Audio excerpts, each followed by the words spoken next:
The Galactic Council was the most powerful organization in the known universe.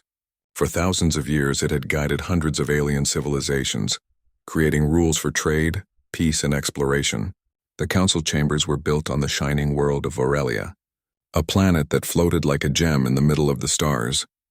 Its halls were filled with tall beings of light, scaled creatures with golden eyes and mechanical minds that spoke in soft hums. They believed they were the wisest and most advanced in all existence. But when Earth was invited to join, the council members were divided. To many, humans were newcomers, too young, too emotional, and too unpredictable. They lived short lives compared to the long-lived races of the council. They fought among themselves, explored dangerous worlds, and never seemed to follow rules for long. Yet somehow they had reached the stars on their own. That made the council curious and cautious. When the humans arrived, the grand chamber was filled with whispers. The Earth delegation walked down the long crystal floor with quiet steps.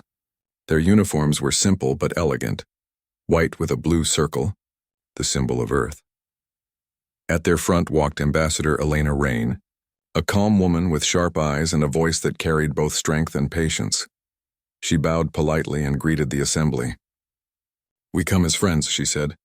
"Earth wishes to stand among you, not above you." The council speaker, an ancient being named Sereth of the Luminar, looked down from his shining throne. His voice echoed like distant thunder. "We welcome you, people of Earth. But you must understand, this council governs by wisdom older than your entire species. You are to listen and learn. You may speak, but you may not lead." Elena nodded with respect. "We only ask for equality and cooperation. Humanity may be young, but we have much to offer. We've learned through struggle, through mistakes, and through hope." The chamber fell silent for a moment. Then laughter broke out among several delegates. A reptilian envoy hissed with amusement. "Hope? You speak of hope as if it were technology. What can your world give that the council does not already have?" Elena raised her chin slightly. "Perhaps courage," she replied. "Perhaps the will to keep going even when everyone else has given up." Her words hung in the air like a challenge. But the council didn't take it kindly. Over the next few weeks, humanity's time within the council grew difficult. Every proposal Earth made was rejected. When they offered new ideas for faster travel or fair trade routes, the council dismissed them as childish. When they requested fair treatment for smaller colonies, they were told to be patient. Behind the polite smiles of diplomacy, there was quiet arrogance. The elder races saw humans as noisy children who had wandered into an adult meeting. In private sessions, Elena met with her small team, scientists, engineers, and explorers from Earth. They were tired but determined. One of them, a young officer named Jonas Hale, asked her, "Why do we stay, Ambassador?" "They don't listen. They mock everything we say." Elena looked at him thoughtfully. "Because sometimes history remembers those who refuse to give up. But if we see that no one here respects what we stand for, then we must walk away with our dignity." Her words gave them courage. But the days ahead grew even harder. During one major council debate, a proposal was introduced to restrict human colonies from expanding beyond certain star systems. It was presented as a safety measure, but everyone knew what it really was, a way to control humanity's growth. Elena stood again in the great chamber. "With respect, this decision is unjust," she said firmly. "No member of this council should limit another's right to explore the stars peacefully." The High Speaker Sarath leaned forward. His crystal eyes glowed faintly. "You speak of rights, Ambassador, but your people have not yet earned them. Your species is still learning how to behave. You fight wars among yourselves, your governments collapse, and your machines pollute your own planet. Why should this council allow such a reckless race to spread further?" Elena's heart pounded. She took a deep breath and answered in a calm tone, though every word carried quiet power. "Because," she said, "it is not perfection that makes us worthy. It is the effort to become better.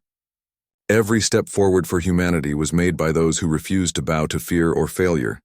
Her speech echoed in the chamber. For a moment, even the lights seemed to dim. But then the High Speaker stood and struck the floor with his staff. "The matter is settled. Earth's proposal is denied. Humanity must accept its limits." And with that, the council voted. The decision passed easily. That night, as stars shimmered beyond the station's glass walls, Elena stood alone by a window. She watched the world of Aurelia below, glowing like a pearl against the black of space. Jonas approached quietly. They'll never see us as equals, he said softly. No, Elena agreed. Not yet, he frowned. Then what now? Do we stay? Elena turned toward him. Her eyes were steady and filled with something new, a spark that had not been there before. No, we go home. The next morning, the Earth delegation requested a private meeting with the Council. The chamber filled once again, but this time the humans came not with documents or data, but with one simple message. Elena Rain stepped forward, her voice clear and unwavering. Members of the Council, she began, when we came here, we came in friendship. We came to learn, to share, to grow among you. But every hand we extended was met with laughter. Every idea was met with doubt. You see us as lesser because we are young, but perhaps it is our youth that gives us strength. We do not fear change. We embrace it, the Council murmured, uneasy at her tone. Elena continued, so hear me now. Earth will not kneel. If the Council cannot see us as equals, then we will walk our own path among the stars. Gasps filled the hall. The high speaker's voice boomed. You dare defy the Council? Elena met his gaze without flinching. We dare to be free. For a long moment, no one spoke. Then quietly, she turned and walked toward the exit. Her delegation followed, step by step, their boots echoing through the silent chamber. As they reached the doorway, Elena paused and looked back one last time. One day, she said, you will see what humanity truly is. And then they were gone. The Council was left in uneasy silence. Some called the humans fools. Others admired their courage in secret. But most laughed and turned away, certain that Earth would fade into the background of galactic history. Just another failed species that could not handle the vastness of the stars. But far away, in the quiet blue light of their home planet, humanity was already changing. Scientists, engineers, and dreamers began working together with a new fire in their hearts. The humiliation had become fuel for progress. On the day the last Earthship left Council space, Elena Rain looked out from her vessel's window. The stars stretched endlessly ahead. She whispered to herself, let them think we are gone. Let them believe we are weak. One day they will remember our name. The stars did not answer, but somewhere deep in the endless void, the first sparks of something great began to glow. Humanity had walked away, not in defeat but in promise, a promise that one day they would return. When Earth left the Galactic Council, the news spread across the stars like fire in dry grass. Every major world heard about it. Some laughed. Some pitied humanity. Others simply forgot. The Council called it a minor withdrawal by a developing species. But on Earth, it was not seen as defeat, it was seen as awakening. In every city on the planet, people gathered around screens to hear Ambassador Elena Rain's final speech. Her words were calm but filled with strength. We may be small, but we will rise. We may be young, but we will learn. Humanity will not vanish. We will evolve. Those words became part of every classroom, every ship, every future dream. A new beginning. In the years that followed, Earth changed more than ever before. Governments that once competed began to cooperate. The humiliation before the Council became a shared memory that united the planet. For the first time in history, the people of Earth worked together, not out of fear, but out of purpose. They built a new organization called the Stellar Union of Humanity, a council of scientists, explorers, and leaders dedicated to one goal, to make humanity strong enough to never be ignored again. Cities reached higher. Space stations grew larger. Colonies spread across nearby systems, Mars, Europa, Titan, and further beyond. Human engineers found ways to bend light for travel, harvest energy from dark matter, and grow food in the vacuum of space. It wasn't easy. There were failures, accidents, and losses. But each setback only made them stronger. Children grew up learning about the Council's arrogance. Teachers would say, they looked down on us once. Never let anyone do that again. And the children believed it. The years of unity decades passed. Humanity no longer looked to the Council for approval. They no longer waited for permission to explore. They created new trade routes among their own colonies. Earth became the heart of a vast network of human worlds, each connected by faith and progress. Old rivalries between nations faded. The flags of countries became symbols of culture, not of division. A single flag now represented them among the stars, a white circle on a blue background, crossed by silver lines that marked the paths of their first explorers. The Stellar Union sent ships beyond known borders. Some never returned, but those that did brought back wonders, new minerals, ancient ruins, and knowledge of lost civilizations. Every discovery pushed humanity further, and as they expanded, they learned something new. Silence could be powerful. They spoke to no one beyond their colonies. They sent no messages to the Galactic Council. They did not seek attention or conflict. To the rest of the galaxy, Earth seemed to have vanished, but in secret they built. The hidden projects. In the hidden shipyards of Neptune's orbit, enormous rings began to glow with pale blue light. In the icy caves of Europa, scientists worked on energy cores that could power entire worlds. Deep beneath the surface of Mars, engineers designed ships larger than anything ever seen before. Each ship was built with precision and care, crafted from new alloys and guided by artificial minds that could think faster than light. The most secret project of all was called Project Horizon, a plan to create a fleet so powerful that no empire could ever threaten Earth again. It began with a single test ship named Aurora.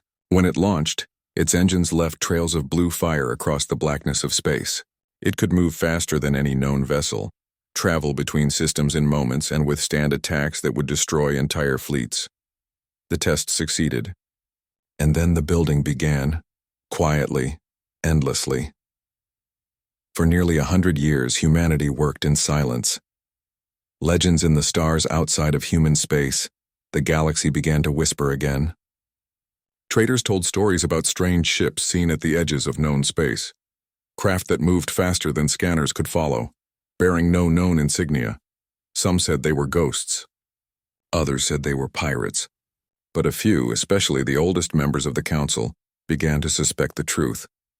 The High Speaker, Sarath, now old and weary, heard these stories and frowned. "The humans," he said during a private meeting, "they have been quiet too long." But most of the council laughed. "Earth?" one delegate said. "Their world was barely industrial a few centuries ago. They could not possibly build ships that powerful." And so, the council continued to ignore them. A new generation back in human space. The descendants of those who once served under Ambassador Rain were now leaders themselves. Among them was Admiral Marcus Rain, Elena's great-grandson.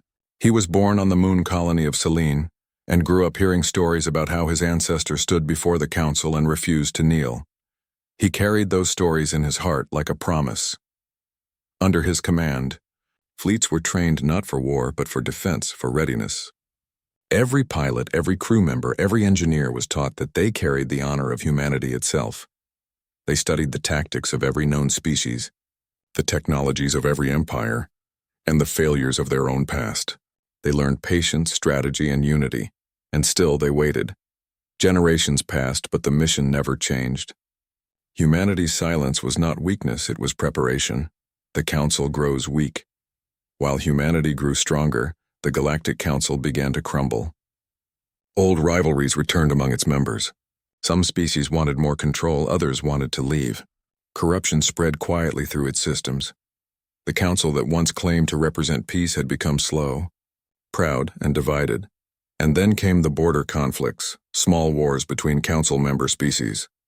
Trade routes were raided, colonies destroyed, and worlds left in ruin. The Council tried to keep order, but it had lost its unity. During these troubled years, strange signals were detected along the Council's outer rim. Unknown beacons flickered in the darkness, then vanished. Fleets sent to investigate never returned. But still, the Council refused to believe what was happening. The last message from Earth 100 years after Earth's withdrawal, a message reached the Council's communication network. It came without warning, simple and clear. "Do not fear. We remember." No one could trace the signal. No ship was detected. It lasted only 10 seconds. Some believed it was a trick. Others thought it was a message from the past, echoing through space. But those who knew the humans best, the traders, the explorers, the historians, felt a chill because they remembered the day Earth walked away. And they remembered the look in Ambassador Rain's eyes when she promised that humanity would return. The calm before the return in the human colonies. There was no fear, only readiness. The fleets of Project Horizon were complete. Thousands of ships now stood in formation, hidden in dark space beyond the rim. Each ship carried technology that no Council world had ever seen.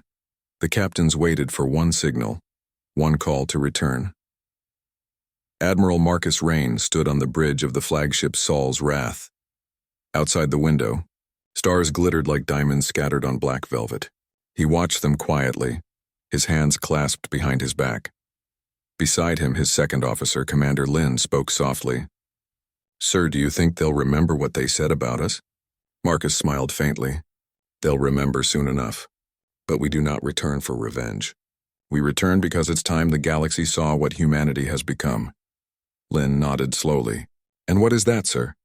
Marcus looked out at the horizon of stars where thousands of human ships waited in silence, something they never believed possible. The galaxy holds its breath. The Council's sensors began to detect unusual readings, massive energy signatures gathering at the edge of the galaxy. Panic grew in their command centers. Fleets were sent to investigate, but they reported only one thing before losing contact. "We found them." And then, silence. The galaxy waited. For nearly a century, humanity had been silent, working, building, preparing. Now the silence was ending. The stars themselves seemed to tremble as if they knew what was coming. Earth had walked away once in humility. Now it was about to return in power. For almost a century, the galaxy had lived in uneasy peace. The Galactic Council still stood, but it was no longer what it once was. Its great halls had grown quiet, its leaders older, slower, and fearful of the future. Outside their walls, the universe was changing. Small empires rose and fell. Pirates hunted trade ships near the border worlds. Star systems once loyal to the Council now whispered about leaving it altogether. Yet among all these voices, one name began to echo again. Earth. The first rumors. It started with a single story. A trade convoy returning from the edge of the spiral arm spoke of strange ships appearing from nowhere. They were sleek and silver, moving in perfect formation. When one of the traders hailed them, a calm human voice answered, "You are far from home. Turn back." And then the ships vanished. The traders brought the story to the Council, but no one believed them. "They must have seen pirates," one Council member said. "Or ghosts," another laughed. "Humans have been silent for 100 years. Their colonies are probably dust by now." But the rumors didn't stop. A month later, a mining outpost near the Vega system sent a distress call. Their message was full of panic. Lights in the sky, systems failing, unknown signals filling the airwaves. When the Council fleet arrived, the station was empty. No damage, no debris, just silence. Floating nearby was a single metal plate, engraved with an old symbol, a blue circle crossed by white lines, the symbol of Earth. Doubt in the Council. The Council gathered in emergency session for the first time in decades. The chamber that once echoed with pride now trembled with unease. High Speaker Sarath, older now and dimmer than before, sat upon his crystal throne. "We have received multiple reports of human activity near our outer borders," he said slowly. "We must confirm whether these are true." Several delegates murmured in disbelief. They disappeared long ago. Their ships were primitive. This must be a trick from the Rim factions. But one young ambassador, a silver-skinned alien named Terrell, stood to speak. He was from a small world that once traded with human colonies long ago. His voice was calm but steady.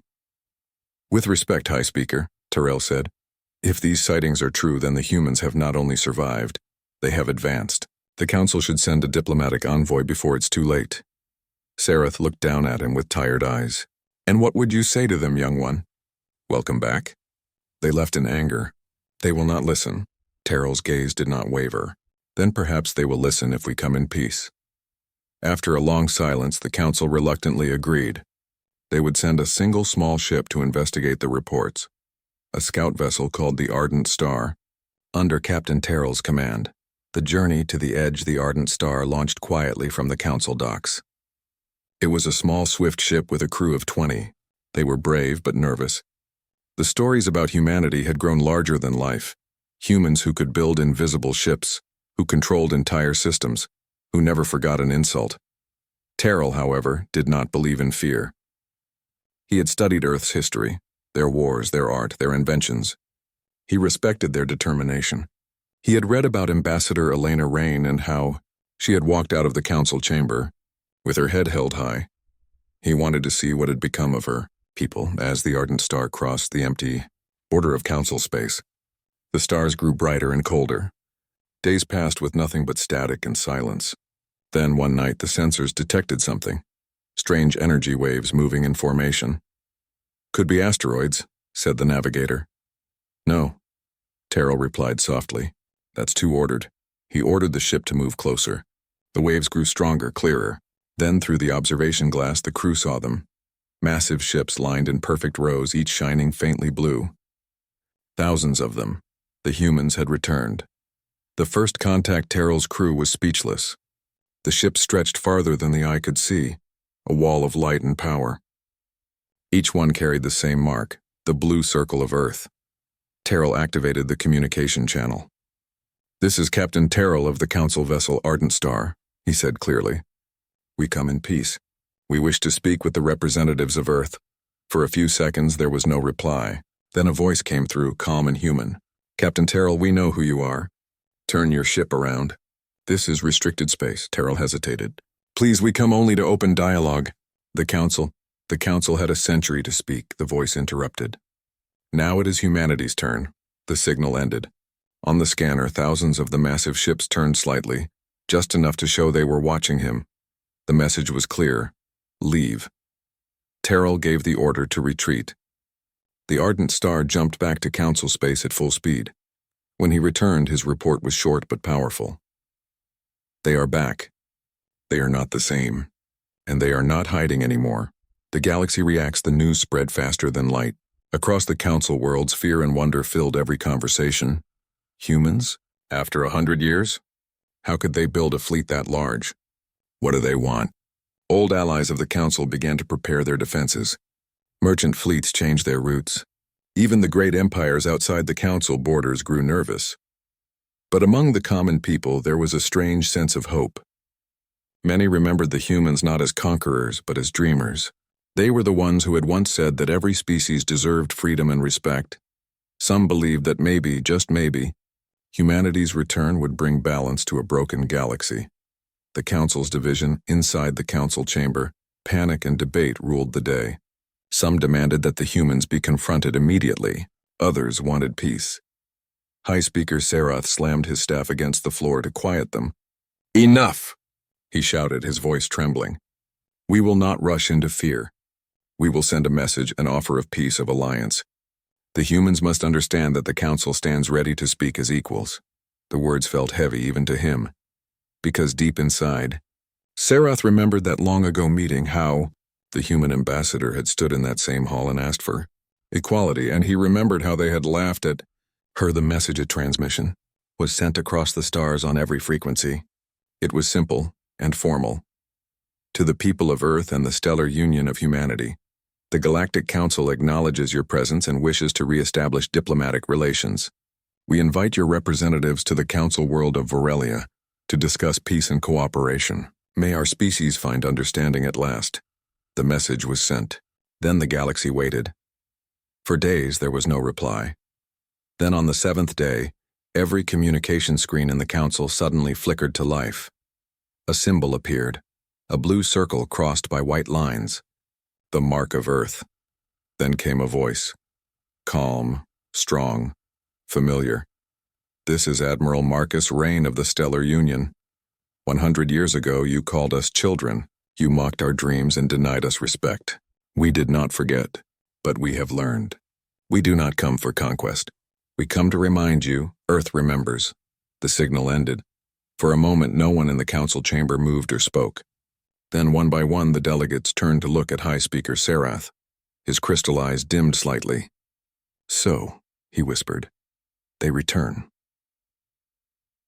The stars stir across the galaxy. The night skies began to glow. On distant planets, people saw bright streaks moving across the heavens, human ships jumping through space, forming fleets at the edge of known systems. The quiet hum of peace was gone. Something vast and unstoppable was awakening. The humans had kept their promise. They had walked away in silence. But now their silence had become thunder. Terrell's reflection, Far from the chaos, Captain Terrell sat alone in his quarters aboard the Ardent Star. He replayed the human admiral's message again and again. He felt no anger. Only awe. They were right, he said softly. We never listened. And now the stars themselves listened to them.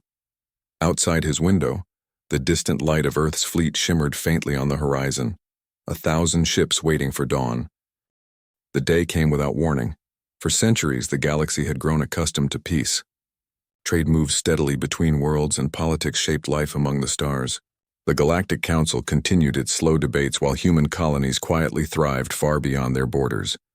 But now, that peace would end not with a single strike, but with a presence so vast it would leave every species breathless. The first sight it began at the farthest edge of Council space. Scouts first reported strange readings, immense shadows in hyperspace. Then sensors detected heat signatures too large for any known fleet. Within hours, the reports multiplied. Ships from the outer worlds moved toward the center, but before they could reach the source, the first fleet appeared. It was not a single ship, but 1,000. They emerged together silently from the dark beyond. Their formation was perfect, each ship shining with pale blue light that glimmered against the black of space. They stretched across the horizon like an endless wall of stars. The galaxy froze. The Council reacts on Varelia. The Council chamber was filled with chaos. Delegates shouted over one another. Ships scrambled into position, scanning for signals. Every race in the Council sent warships to intercept, but the humans made no move to attack. The High Speaker Serath called for silence. We face something unlike anything before. This is no war fleet. It is a demonstration. We must act carefully. The chamber quieted. Even the most proud voices were hushed. The humans had returned, not with haste or threat, but with purpose. The flagship at the center of the human formation was the flagship Saul's Wrath. It was unlike any vessel seen before. Massive, sleek, shaped like a crescent of shining steel. Its hull was lined with faint blue light, and along its side, the symbol of Earth glowed clearly, a white circle crossed by silver lines. On its bridge stood Admiral Marcus Rain. His face was calm, his uniform crisp, his eyes fixed on the Council worlds ahead. Around him, his captains and commanders worked in quiet harmony. He knew what this day meant. For over 100 years, humanity had prepared, not to destroy, but to remind the galaxy of their presence.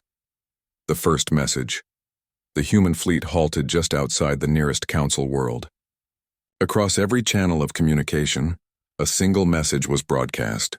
It was not in any Council language, but in the universal tongue of peace and understanding.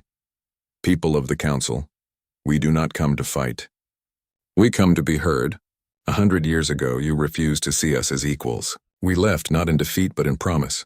Today we return, not to conquer, but to remind you what humanity can be. The words echoed in every Council chamber, every ship, every colony. Silence followed. Not because of fear, but because they could not decide what to feel. The offer of Peace Admiral Rain spoke again, this time through a direct channel to the Council Assembly. His voice was calm but carried strength. We bring no attack. We bring no demands. We bring knowledge, care, and a chance to change the future together. We will share what we have learned, our technology, our discoveries, our ways of unity. But we will not bow to arrogance. We will not kneel to dismissive pride. Earth has returned. We stand here as equals. The chamber remained silent. Delegates shifted uncomfortably. Some whispered about preparing fleets. Others quietly admired the words. For the first time in history, the Council felt uncertainty instead of control. The demonstration to prove their intentions. Humanity made their presence visible in a way no one could ignore. The ships of Project Horizon began to move in formation. They didn't attack. They did not fire weapons. Instead, they revealed what they could do. At a signal from Admiral Rain, the fleet opened their hulls to reveal shimmering fields of light. These fields surrounded broken moons, destroyed stations, and abandoned colonies across nearby systems. Within minutes, those structures were restored, repaired with technology so advanced it seemed like magic. Worlds that had been dying of radiation were healed. Oceans were restored. Cities were rebuilt. Entire ecosystems began to bloom again. The galaxy watched in awe. Humanity had shown not only strength, but mercy and power beyond comprehension. The council's fear and respect inside the council chambers. Fear was spoken openly for the first time in centuries. "We are not dealing with a child race anymore," said one elder delegate. "They have become something beyond us," another whispered. High Speaker Sarath stood, his voice steady but low. "They did not come as conquerors. They came to prove they belong, and they have succeeded." The council members looked at one another. They had underestimated humanity for too long. Now they could not ignore them. The choice the council sent an official envoy to meet the humans aboard Sol's Wrath. They were met with a sight none of them had expected. The ship's interior was not filled with weapons or war rooms, but with libraries of knowledge, gardens, schools, and laboratories. The humans welcomed them not as prisoners or threats, but as guests. Admiral Rain stood before the envoy and spoke plainly. "We have built this fleet to protect ourselves, but we have built it to protect the future. We offer you a choice: join us as equals to build a new alliance of peace, or stand aside while we shape the future without you." His words carried weight. Every being in that chamber could feel it. Some delegates bowed in agreement. Others looked away in defiance. The room filled with a tense silence. For the first time in history, the council had no answer. The galactic reaction across the galaxy, news of humanity's return, spread like wildfire. Traders stopped to listen. Scientists paused their research to follow reports. Children in distant worlds watched the skies, wondering what would come next. Some celebrated humanity's return, believing it could bring unity and peace.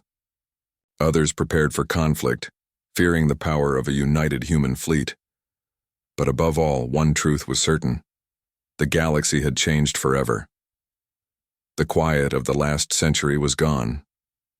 Humanity had returned, not as a humble planet, but as a force to be reckoned with. A promise remembered in the command room of Sol's Wrath. Admiral Marcus Rain looked out at the council worlds. Below them, the stars seemed to hold their breath. Beside him, Commander Lin spoke softly. "They fear us." Marcus shook his head. "It is not fear we bring, Lin, it is truth. They cannot undo what they once said to us. They cannot erase the years we spent building our promise." He turned to the fleet outside. 1,000 ships shining blue and silver waited in perfect formation. "They will remember us now," Marcus said quietly, "and they will remember why we left." Above them all, the stars themselves seemed to lean closer, watching as humanity prepared to make history once again. The calm before the decision. The council would not respond immediately. They debated for days. Every member knew the moment of decision had come. The galaxy's balance was shifting. Some prepared fleets in secret. Others sent envoys to speak with humanity again. But no one could say what would happen next. And in the silent void beyond, the human fleet waited. Patient, ready, united. They had walked away once. They had grown stronger in silence. Now they stood at the horizon of fire, ready to return. And when humanity's 1,000 warships moved forward, the galaxy would never forget the day Earth came home. The galaxy waited. For 100 years, humanity had been silent. They had built, prepared, and grown in strength. Now the silence had ended, not with war, but with a fleet so great it seemed to stretch across the horizon of the stars. The 1,000 ships of Earth's fleet hung in space like a wall of blue light. A promise and a warning at once. The council worlds gathered their fleets. But in their hearts, the council knew that this was no ordinary challenge. Humanity had returned, and the rules of the galaxy had changed forever. The council's choice. Inside the grand chamber of Aurelia, the council met in urgent session. Delegates argued. Voices rose, then fell. "We cannot give them power," one elder said. "They must be stopped." "They offer peace," another argued. "We must answer with diplomacy." Sarath, High Speaker for decades, listened quietly. His voice was tired when he finally spoke. "They gave us a century to speak. We ignored them. Now they return not as children, but as equals, perhaps greater. The question is not whether we will fight them, but whether we will stand with them." The chamber fell silent. No one answered. No one dared. The council had no choice. They could either face war with Earth or stand before a new future. The meeting on the deck of Sol's Wrath, representatives of the council arrived for the first time. They were met not with guards or soldiers, but with open doors and quiet music, a welcome unlike any other in history. Admiral Marcus Rain greeted them personally. His voice was calm, his tone measured. "We come to speak," he said simply, "not to conquer, not to destroy, but to build. We return not to rule, but to remind the galaxy what humanity is capable of: unity, strength, and hope." The council delegates looked around the massive command hall. Light flowed from the walls, gardens grew under artificial sunlight, and corridors led to places that felt like home rather than warships. A young delegate from the planet Khazar whispered to her companion, "They have built more than ships. They have built a future." The proposal Admiral Rain stood before the council and spoke plainly. "We do not wish to fight, but we will not bow to arrogance. We have built this fleet to protect our freedom. We have built it to protect all who wish to stand free. We offer a choice. The council may accept humanity as equals, with voice and vote in shaping the galaxy's future, or we will walk forward alone." The words echoed through the chamber. There was silence. Then voices rose in discussion, fierce, long, and uncertain. It was clear that this was no ordinary decision. The council faced a turning point.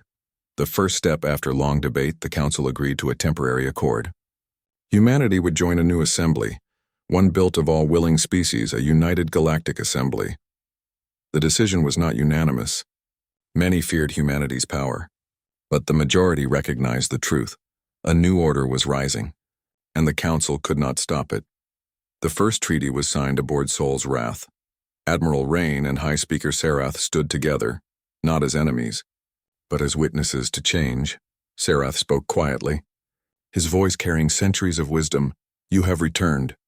You have changed the galaxy. Perhaps this is the new dawn we all have awaited." Admiral Rain nodded. "It is the dawn of a future we build together."